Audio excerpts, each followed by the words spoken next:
Tonight on Primetime Politics, an urgent meeting of the First Ministers. We depend on the United States, but the United States also depends on us. Faced with a 25% tariff threat, the Prime Minister is meeting with his provincial and territorial counterparts. Coming up, we will find out what was said and hear how the Prime Minister is addressing concerns expressed by the country's premiers and the incoming U.S. President. Also, with illegal drugs and illegal migration being top of mind for Donald Trump, we'll be joined by former RCMP Deputy Commissioner Pierre-Yves Bourduas. Just how often is the Canada-U.S. border being used to transport drugs and people? Plus, we'll speak to the head of the Canadian-American Business Council, Beth Burke, on just how harmful a 25% tariff would be for the Canadian economy. This is Primetime Politics. Hello, everyone. I'm Michael Serapio. Well, the reaction has been swift in the nation's capital, the Trudeau government answering the Premier's call and convening a meeting of the First Ministers this afternoon.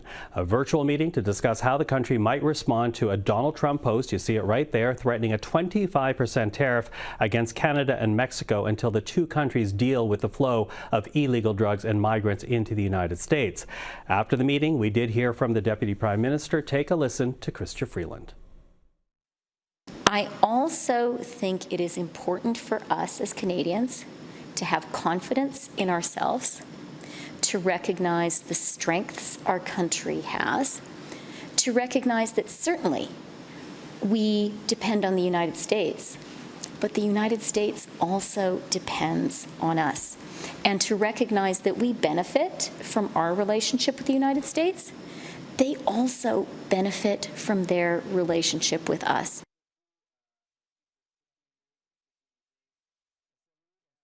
Well, for more on this meeting of the First Ministers, we're now joined by Nojoud Al Mallees, economics reporter for the Canadian Press, as well as Chris Nardi, parliamentary reporter for the National Post. Hello to both of you. Hello. So, you know, we see Chrystia Freeland there trying to express confidence, saying that, you know, they have this under control. But do they really? Because they're leaning in once again on this Team Canada talk. They've been using this since the Liberal caucus in Montreal about a year ago. And here you have Donald Trump raising security issues, not so much economic issues, but security issues. Were they caught off guard?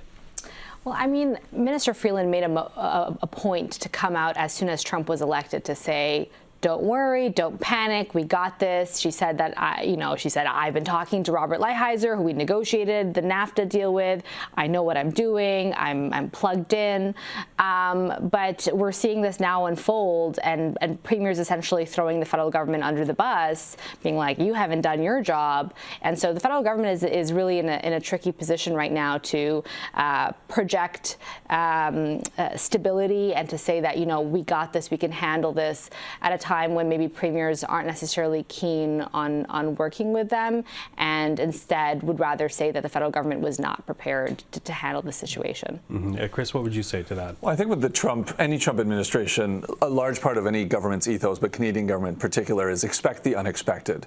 You can not get caught flat-footed when someone announces out of nowhere a 25% across the board tariff. It's a surprise. The issues, like, we knew that there would be strong rhetoric from the Trump administration, that it would come as a promise for a day one 25% tariff. I don't think anyone really expected. On the flip side, this is a government that has dealt with these unexpected elements before. And I think a lot of the dynamic behind the scenes is what's going to be interesting. The fact that Trudeau was able to speak to Trump within the same day of the announcement speaks to the fact that there is still a communication, whether it's good or bad behind the scenes, harder to tell. But there is communications, and there is a large part of Trump's strategy, which has come out big, bold, yell, screech, promise huge things, and then scale it back. But the first message has gone through, and then you kind of pace yourself back. I wouldn't actually fall off my seat if these tariffs on day one, January 20th or whatnot, don't actually happen, or happen in a vastly smaller way or more targeted. But these things will happen. This is kind of the 4 years that are awaiting whoever is in the Canadian government going forward. You will be caught flat-footed, but you have to expect the unexpected. Yeah, you raise a lot of issues there, but I'm actually going to begin with the premiers, because one does wonder whether or not there's going to be unity on this file, because we heard Danielle Smith before the meeting talking about how she's not entirely certain that Donald Trump likes Justin Trudeau and whether or not Justin Trudeau can actually sway Donald Trump. After the meeting, we heard from Doug Ford, and this is a bit of the readout from the Ontario Premier, because he says, "I stress that the federal government has been slow to react and is stuck on its back foot. I express my hope that this evening's meeting is the start of a more proactive approach from the federal government, including by showing it takes the security of our border seriously, by cracking down on illegal border crossings and stopping the transport of guns and illegal drugs like fentanyl." And then he goes on to say, moving forward, Ontario will continue to engage with U.S. lawmakers to demonstrate how our province is uniquely positioned to help America bring jobs back home as it decouples from China. So here you have the federal government talking about we need this Team Canada approach, but it looks like Ontario, at least, if not Alberta, if not Quebec, are willing to go on its own. What is the impact of that? How troubling is that for the Trudeau government? Well, I mean, it puts into question this idea of having a Team Canada approach. You know, I don't want to call the Prime Minister a lame duck Prime Minister, but at the same time, I think a lot of people are anticipating a Conservative government to come in next year. That makes it really tricky for this federal government and for Canada generally to take this kind of unified approach. The premiers have been very comfortable on a range of issues to point fingers at the federal government. A lot of them are Conservative premiers, and a lot of them know that Pierre Poilievre is quite likely to come in as the Prime Minister, you know, next spring, next fall, who knows? And so it really makes it difficult for this federal government to kind of get the troops together and rally together for, you know, a unified approach with the U.S. And the U.S. is going to know that that's the case. And so it's going to be really interesting to see in the coming months how this government tries to move forward and deal with the Trump administration, and whether they're going to be able to fight back. Yeah, fight back, whether or not they're the voice to do it. Chris, what do you think about this call for unity and whether or not it's going to materialize? It's a fair question, and Ontario has one particular incentive to want to at least have its own channels of communication with the U.S. government, and that's its auto industry. I'm actually fairly certain that Donald Trump is coming into this government stunned and furious that there still is an auto industry that isn't in the United States, that Mexico and Canada still have that production, that for 4 years from 2016 to 2020, he fought so hard to basically entirely repatriate. So I can't say I'm surprised that Ontario is going to be making those efforts to kind of protect its own industry, whether it means that it's going behind Trudeau's back or is working kind of, or the federal government, because it can be anyone, you know, over the next 4 years, but whether it's rowing with the federal government or working against it will largely depend on if the feds decide, well, let's protect this auto industry, which truly, I do think they will. It's a huge industry, even for the federal government. But Ontario, Quebec have their own representatives in the United States. They have existing diplomatic channels.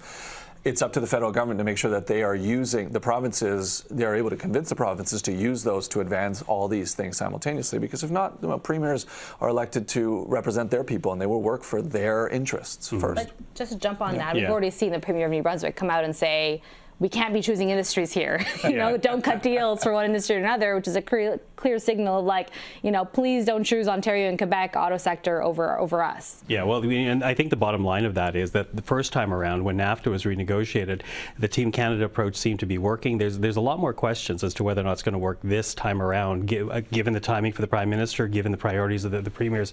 And very quickly, there's also another tweet here, and this is from Wayne Easter, former Liberal PEI, and, you know, the calls from inside the House. He says, a virtual meeting is a glorified conference call. It's time the Prime Minister to meet the premiers and their trade ministers in person and debate, talk in the corridors, get to know each other's issues, and build a united strategy for Canada going forward. So, you know, the criticism is outside the party, outside of Ottawa, and also inside the party. Yes, an ex officio or a former member, but still a long-standing member of the Liberal Party. Talk to us about how, if the Prime Minister is going to be up in election in less than a year from now, what challenge is he going to have to project some type of strength on the file, and how difficult is it going to be? I'm sorry, I'm going to say a minute for each of you on this one. I mean, first off, I'll start off with saying that it's been, what, 48 hours, I think, since the threat of tariffs came out. So it's a little bit hard to coordinate a meeting in person in that time span. But yeah, I mean, we just. Although the premiers were asking for it before the social media post came out, right? So. Yeah.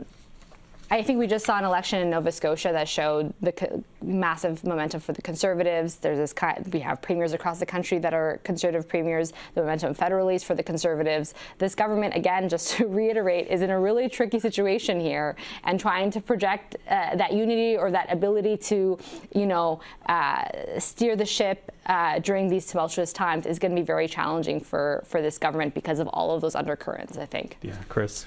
It's true. I mean, I agree with Nojoud. It's like, there are meetings that you organize last minute, you make them virtual, it would have cost an arm and a leg, and then people would have been mad about that. But ultimately, I think another point that Nojoud mentioned earlier that I really want to emphasize is that we have a government that is projected not to be government within a year. And it must be so difficult to tell a bunch of premiers who fundamentally, a lot of them do not like Justin Trudeau, and say, follow my lead, which will definitely be there in a year. Convincing people to row in a direction that they fundamentally do not like you, and then also don't think you will still be there. It will be an incredible challenge for Trudeau to bring everyone together, to find this common cause, and then say, let's fight like this. And when in a year that could change dramatically, and Pierre-Poilievre could come in with a completely different direction. Yeah, in the meantime, we watch to see what happens with the tariffs. We're just a few weeks away from January 20, the day of the inauguration. Nojoud, Chris, thank you for this. Really appreciate it. Thank you. Thank you. Well, not long after the First Ministers met, we also heard from the Manitoba Premier. Take a listen to what he had to say about Donald Trump's demands. Here now is Wab Kinew. I think there's a widespread agreement around the table that we're taking this very seriously. And I think a lot of the folks who've spent time with folks in the Trump orbit are saying that this is for real and we should plan accordingly. But my message to you as Manitobans is this: if we invest in law enforcement here at home and we crack down on drug trafficking, if we're able to ensure that we have a strong border, if we show the Americans that we're investing in the Canadian Armed Forces here at home, what's the downside? Okay, so that's a bit of the political conversation. Let's now switch focus to the economic impact of these proposed tariffs, what they would actually be on the Canadian economy, but also on the U.S. economy. And to talk about this, we're now joined by Beth Burke. She's the president of the Canadian American Business Council, joins us right now in Milwaukee. Beth, good to see you again. Great to see you, Michael. Listen, your organization has already spoken out against these proposed tariffs. They would be applied on Canadian goods without exception. How damaging would they actually be on not only Canadian industry, but American industry as well? Yeah, the impact would be massive. The United States in 2022 imported $614 billion in Canadian goods. So that small number alone is, not a small number, is just a slice of the impact, considering the businesses are so interconnected. Our supply chains, our economic policies are completely connected at this point. Making sure that business can operate on both sides of the border, that jobs can be supported, is critical for both economies. Critical, as you say. And when you look at the economic data from the United States right now, the things are going rather well for the U.S. I was reading that there's been growth posted in 8 of the last 9 quarters, but prices are still high in the U.S. Things are 20% more expensive today than they were 3 years ago. What impact would these tariffs have on affordability in the United States? Well, obviously, it would be a significant impact. Costs will increase if the tariffs go through. But look, I think that we should take a moment to remember that President-elect Trump is just that. He's the president-elect. He hasn't taken office yet. And at the core of who he is, he's a negotiator, right? He believes that he wants to lay the marker out, show everyone what he's working with, what his expectations are, to potentially not enact these tariffs, right? He has said he is very focused on national security. This isn't a new message. This is something that we've heard through several administrations, right? What's new is the messenger and the tactic.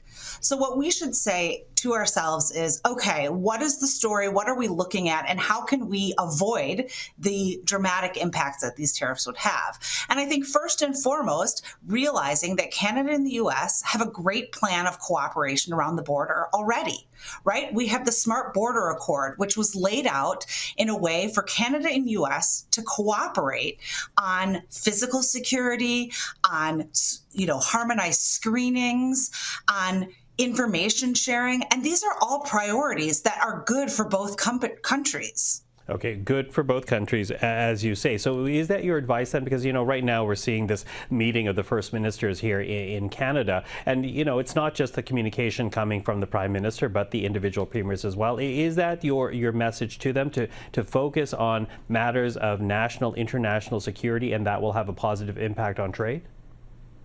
Well, absolutely. I think that's a part of the puzzle, right? There's a lot of different conversations that are valuable and important. Understanding the economic impact is one. How we can work together on national security is obviously front and center for the president-elect. And I think it's a great place that folks at every level of government on both sides of the border have important voices in. Mm-hmm. Now, Doug Ford is the Premier of Ontario, which I'm sure you know, and he has advocated that Canada and the U.S. Make a separate bilateral deal. If we're talking about renegotiating the CUSMA, the USMCA, he's talking about, forget Mexico, create a bilateral deal. And if we're looking at this social media post, there seems to be this conflation between the challenges the U.S. has along its southern border with the challenges it has along its northern border. Would it be simpler if we almost return back to the free trade agreement between Canada and the United States to clarify the situation going forward? Well, personally, I think it's a bit premature to start negotiating away pieces of an agreement that we believe is working well. The conversation the negotiation hasn't really started. The review hasn't really fully begun.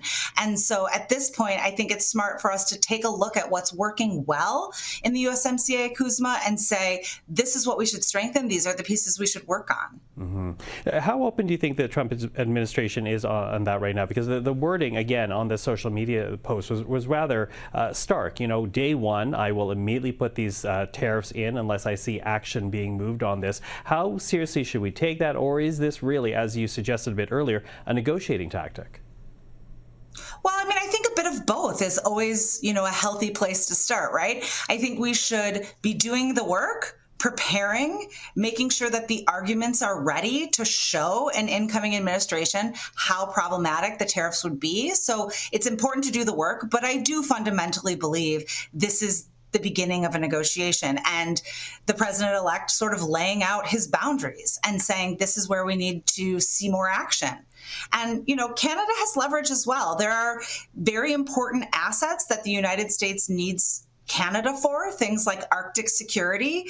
And, Canada should be readying to share what they're doing in those spaces to also negotiate this conversation. Mm-hmm. Well, very good context given the reaction here at home in Canada. Beth, always appreciate the time. Thank you for that.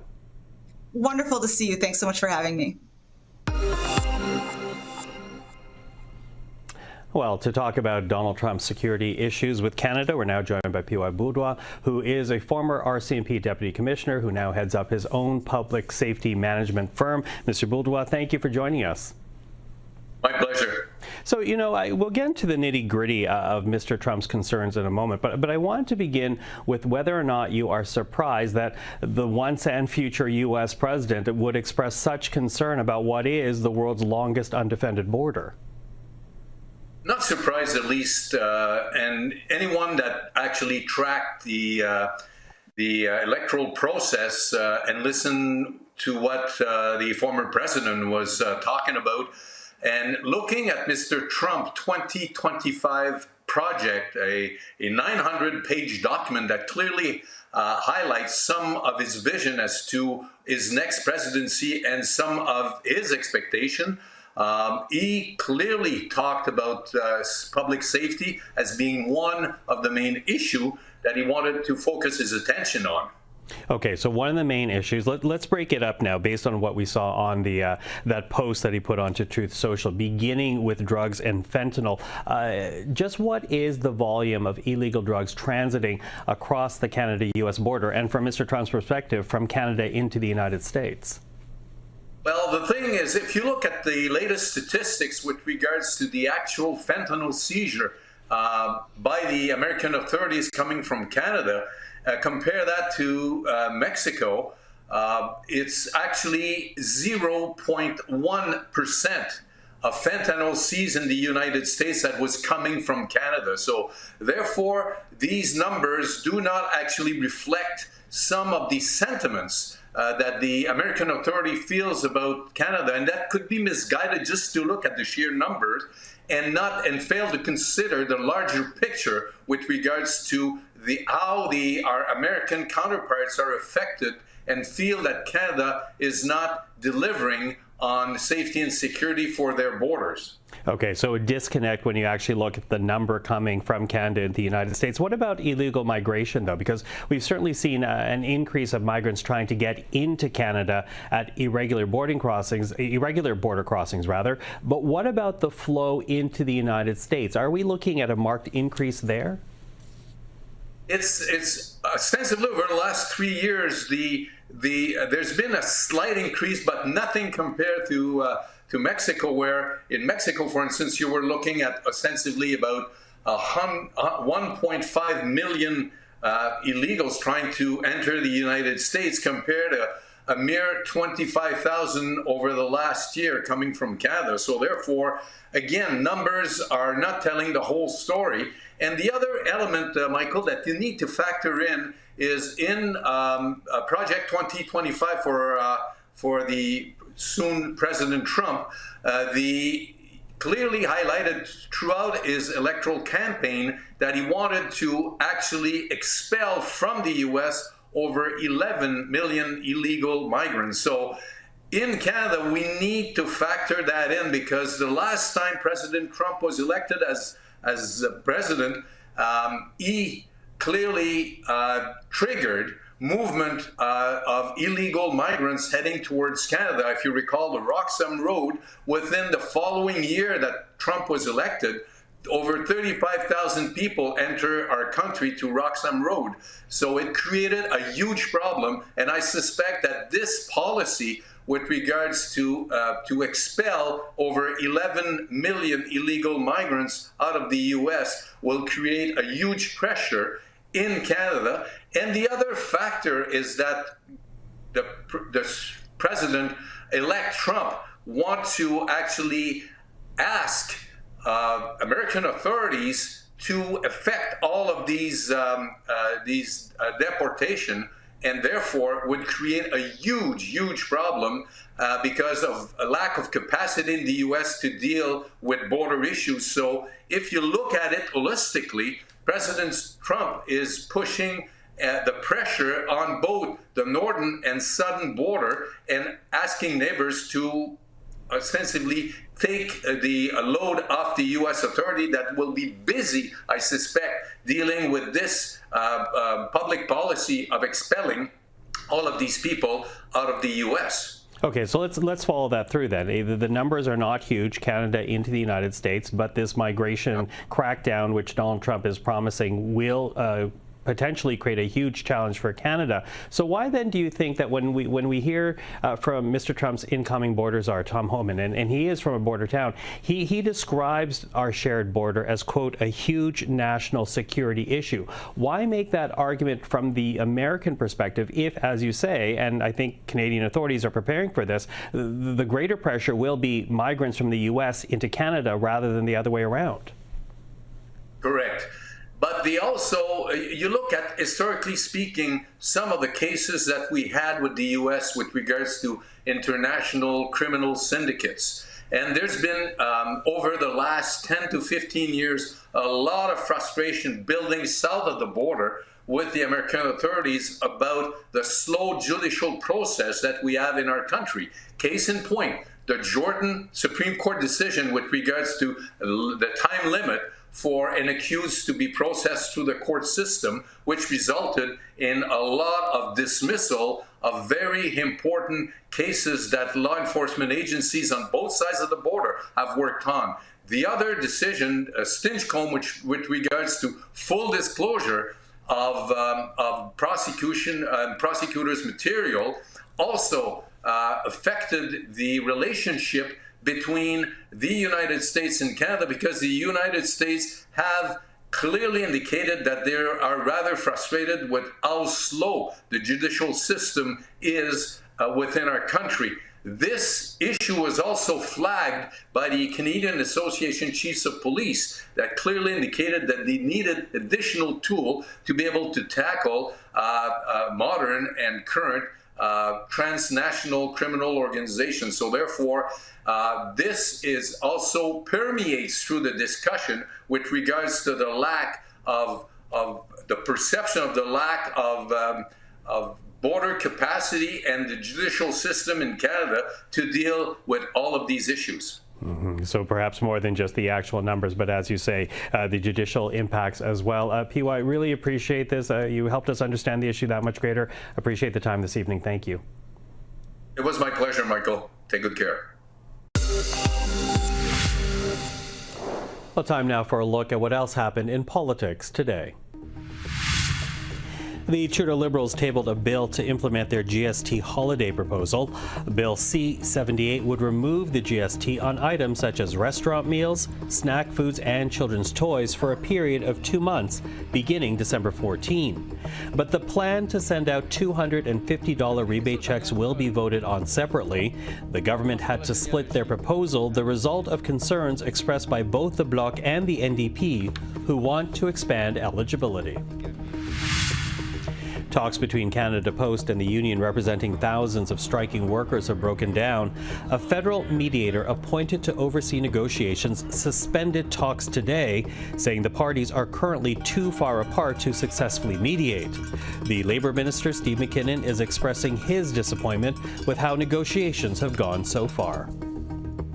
Parties need a bit of time to rethink their positions and to come back to the table with a renewed determination to get a deal, and these are the exact messages I'll be transmitting to them. I want to tell you and your family that we will make a lot happen with this mandate, because that's what you have a right to expect. You and your family are counting on us to stand up for you, and we will. And finally, that was the Nova Scotia PC leader Tim Houston celebrating his victory last night. Voters in the province giving Houston and his party a super majority in the province's legislature. Nova Scotia's NDP party will form the official opposition, while the provincial Liberals finished third, losing several seats, including their leaders, Zach Churchill. And that is our program for this Wednesday evening. Andrew Thompson is here tomorrow as I'm on assignment. But Primetime Politics will be back tomorrow evening. Until then, do take care, and thanks for watching.